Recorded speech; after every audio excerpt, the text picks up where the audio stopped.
This was a great car while it lasted, had a ton of fun, but I want to build something insane and I want it to be a manual.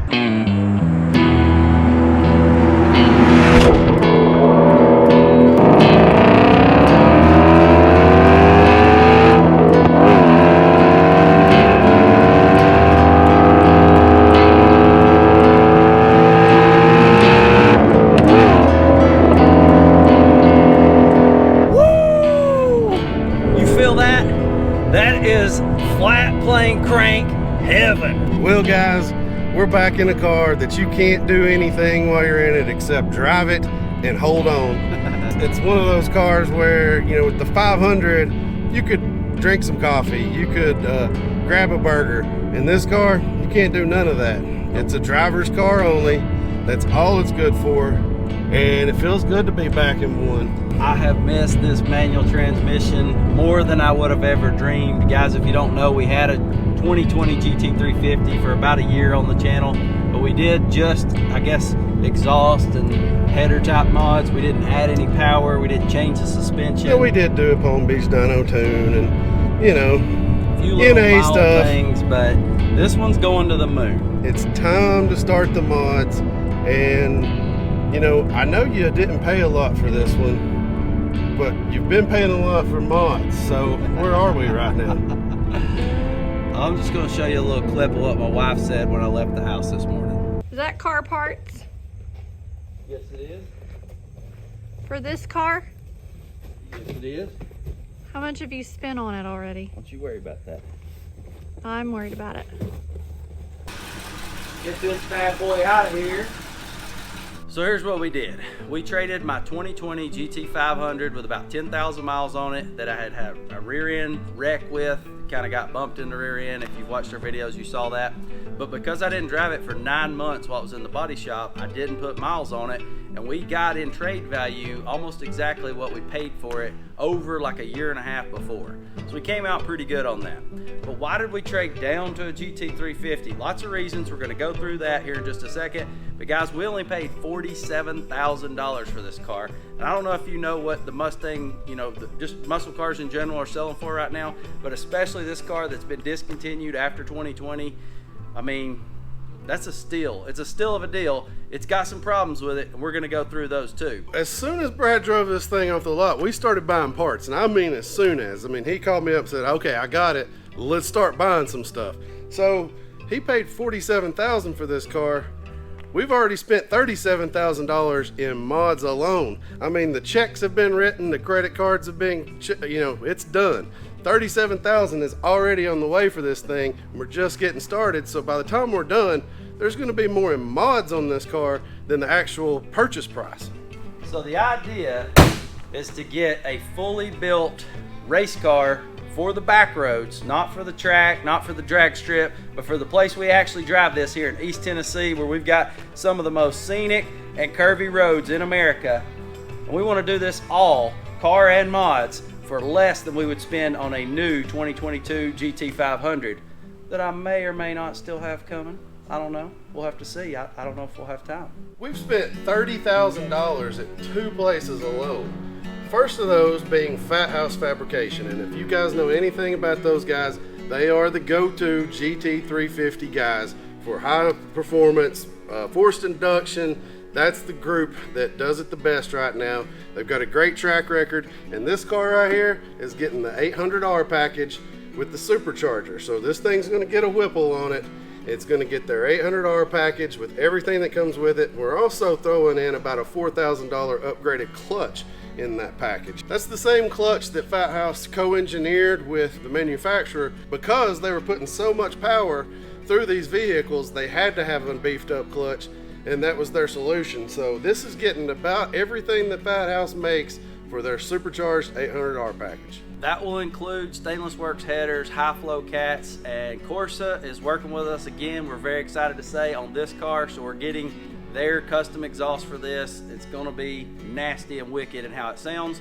That's the biggest price tag, but the second most expensive thing we're buying for this, and I can't tell you all the details yet because we're still working, I mean, it's ordered, but we're still working out exactly what we're having built for this car because it is a custom made part. It's gonna be the sickest wing you you've ever seen. I'm going to tell you how much we paid. $5,000 before tax and shipping on the wing alone, and it doesn't cost that because it's made out of carbon fiber. We could get the GT500 style carbon fiber wing, not the real one, because if you want the real one, it's like a gazillion dollars. But we could get that style in carbon fiber for just a couple grand. But what we're putting on here is so much more wicked, looks so much, I mean, it's crazy, and it actually does something that is probably going to blow your mind. I can't give all that away yet because we're not 100% settled on all the parts that we're putting on that. That's going to blow your mind. So this not being the R version, it doesn't have carbon fiber wheels. The carbon fibers on the GT350 were, they looked regular, but they were painted, whereas on the 500 it's the exposed carbon fiber. Very expensive. Some people crack them. I didn't want to pay for those. I wanted the kind of the base car, because most of what we're going to pull off that's bad on this car are not, you know, up to the high spec. I didn't want to have to pay extra money because that was nice. So these wheels will be gone, and we have custom wheels that we're working with Stark forged wheels with. They're actually going to give us our own brand of wheels. Sam and I are actually giving them feedback and designing these wheels in CAD to actually put something on here that's one-off, that's sick, that we've designed. It's lightweight, it's durable, it's strong, they won't crack, and we're going to have some awesome road race wheels. We've got all kinds of carbon fiber, lights, you know, everything coming for this thing, the little detailed stuff. Got a whole scheme for this coming, stripes, the whole 9 yards. Help us out down in the comments. Let us know what you think this build should be named. I think this Avalanche has got to stay. This is like the best color for a 350. It's one of the best colors out there, period, guys. We're definitely keeping this color, but go ahead and throw us some names down in the comments. What would you like to see this build called? Let me try to read your mind for just a second.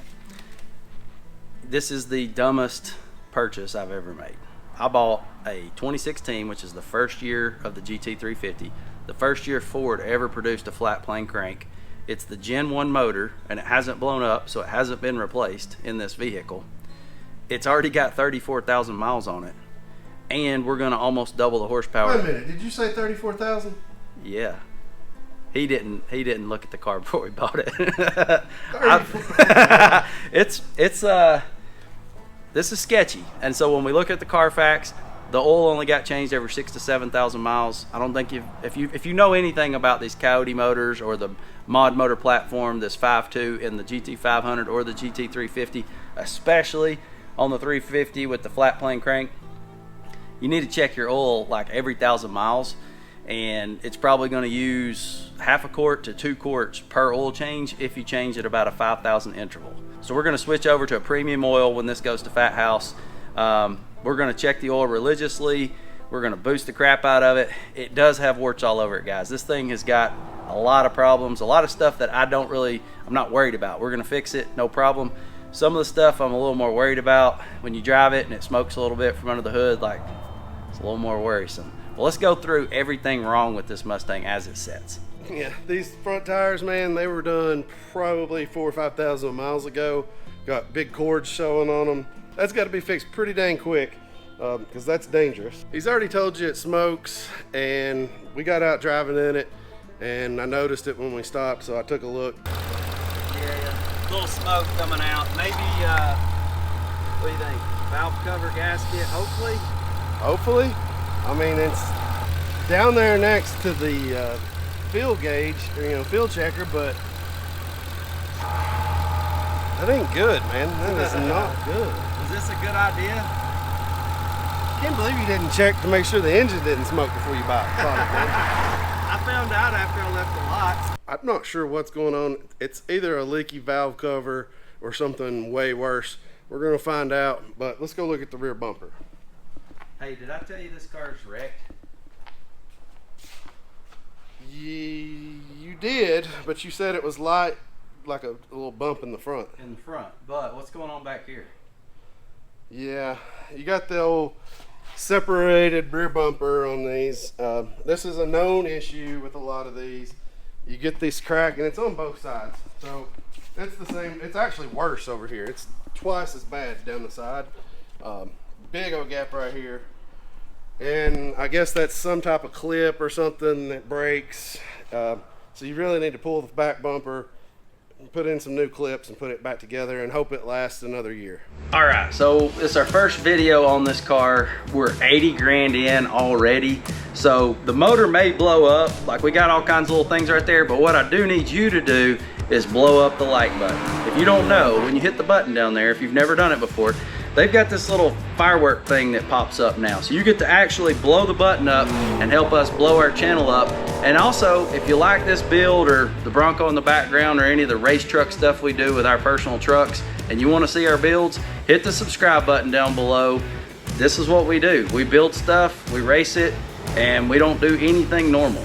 We go extreme on everything. The brakes on this thing, you know, they work great still, but they look like complete garbage.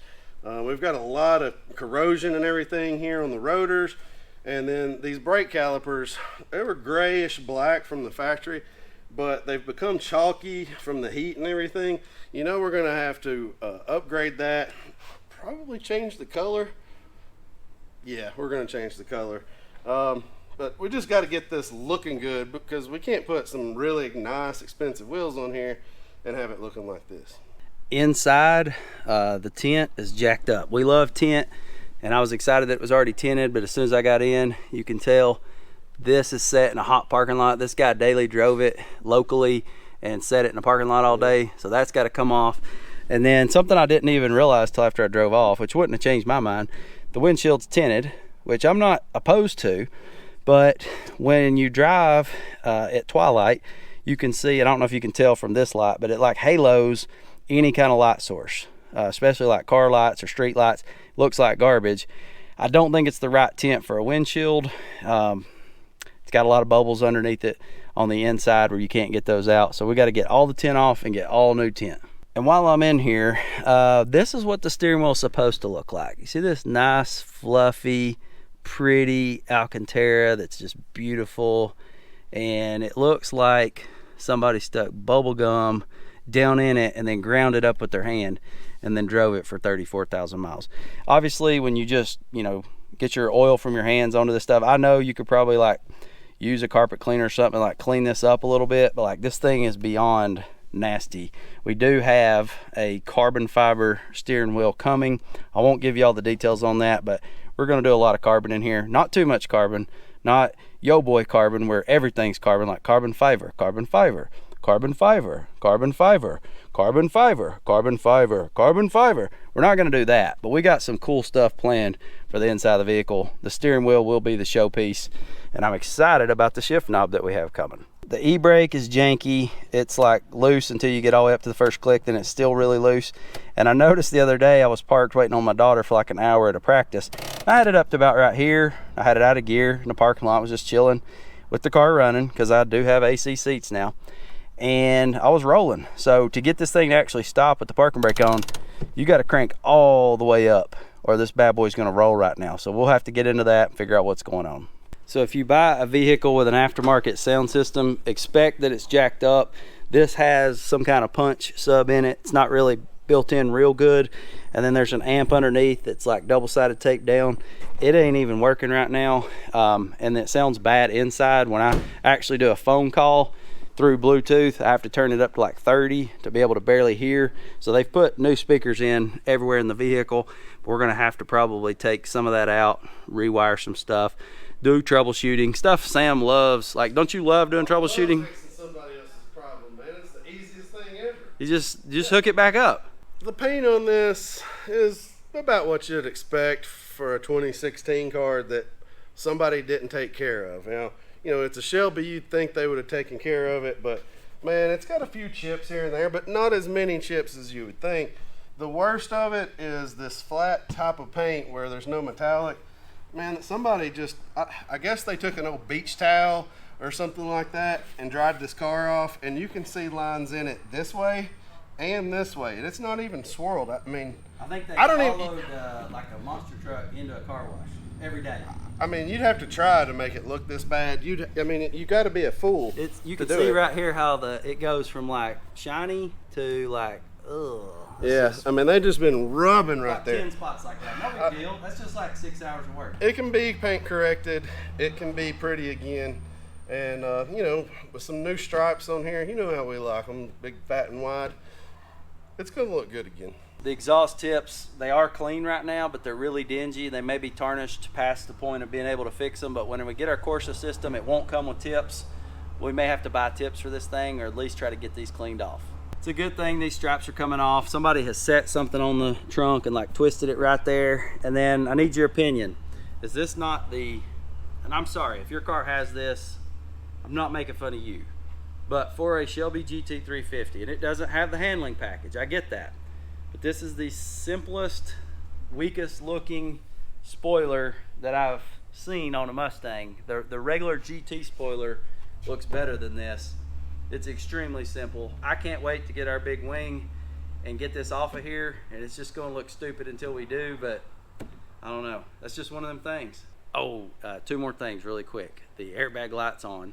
Dealership knows about it. They tried to get it to come on when they got it into service before I pulled out. Couldn't, but I get it to come on like every day, so we got to get that fixed. And the passenger seat has a big cut in it, like 2 cuts in it, where somebody's like, I don't know, dropped a razor blade in their Shelby's passenger seat. So I'm not going to fix that. It's just what it is. So you're thinking, why in the world did they trade a GT500 for a busted up, raggedy old GT350? And we've already been down this road before. I mean, we've already had both of them. So what are they thinking? Couple reasons, and it's pretty simple to see why. Guys, it's a flat plane crank. That means it revs up to 8,200 RPMs. That's where it redlines. I shifted it at 8 grand in the opening clips. If you go back and watch that where I've zoomed in on the tack, like this thing sounds amazing. You think it's time to shift and you're at like 4 grand and you just keep going like 30 more miles per hour before you have to shift. So that's number one. Number two, it's a manual, and as much as I enjoyed the dual clutch automatic transmission in the GT500, and I expect to have another one here in a couple of months, so I'm like not trashing that at all, but how connected you feel to the machine in this vehicle, how fun it is to drive. And we are guys that like to drive around on roads in East Tennessee that, you know, it's not a racetrack, but being able to do everything for the car and make it respond and make it react and make it make the sounds in the exhaust because you can pop it into neutral and rev it up while you're driving down the road or coming up to a stop. That's special. You can't overlook that. Blah, blah, blah. Now I'm going to tell you the real reason he got this car. Brad's got a big fat ass. He bought it because of these seats right here. These are not the Recaros. These are the comfort seats, and they have air-conditioned seats. That's why he bought it. Don't let him lie to you guys. Well, this bolster right here, guys, this right here is like floppy. Now, you still hold in the seat, but you don't get sciatica every time you try to shift gears. I couldn't drive the 350 and shift, and the 500 was still too tight to road trip. I have to agree. I mean, when we went and got that 2020, we flew out to Little Rock, and we live in Knoxville, Tennessee. You know, that's all the way across the state of Tennessee. We bought it, hopped in that thing with the Recaros, and hated every bit of it. I mean, we love driving the car back, but man, those seats on a long road trip are no bueno. And the bonus reason, let's be honest, guys, if you open up a Motor Trend, which I still do, Car and Driver, if you read articles on the internet, if you watch automotive YouTube, everybody, and us included, we've reviewed the new Lightning truck. Everybody's reviewing everything electric, and they're saying how it's the future, and the Tesla Plaid is the most fastest car ever, and blah, blah, blah, blah, blah. I mean, yeah, Plaid and taking off's fun, but like you might fall asleep driving the car when you're not, you know, doing a 0 to 60 in 1.9 pull. I guarantee you this thing is extremely engaging compared to just about anything you can drive. Think BMW M3 with the manual from a couple years ago, which I don't even think they make it in a manual anymore. Maybe they do. But this is engaging. It's not electric. When we get done, we'll probably get 7 to 10 miles per gallon because I don't even care about miles per gallon. I love that I can just pull up to a gas pump, put fuel in it. I mean, it drives 200 miles on a tank right now without a supercharger on it. I may not have but maybe 120 miles of range, but I can pull in anywhere in America or pretty much anywhere in the world and fill up with gas. And yes, it's high right now, but I don't have to wait 2 hours at a stinking charger to be able to wait in line for all the other people in their little neutered out cars that don't have any sound to be able to charge. This is a driver's car, maybe one of the best ever. It's not electric, and I hope they never put electric in any Shelby badge. That will be heresy because this car is meant to be driven like you stole it. Now guys, this is Brad's car, But I may be excited about this particular build more than any we've ever done on this channel. It's gonna be amazing, and heck, Brad's gonna pay for it and I'm gonna get to drive it. We'll catch you guys in the next one. Peace.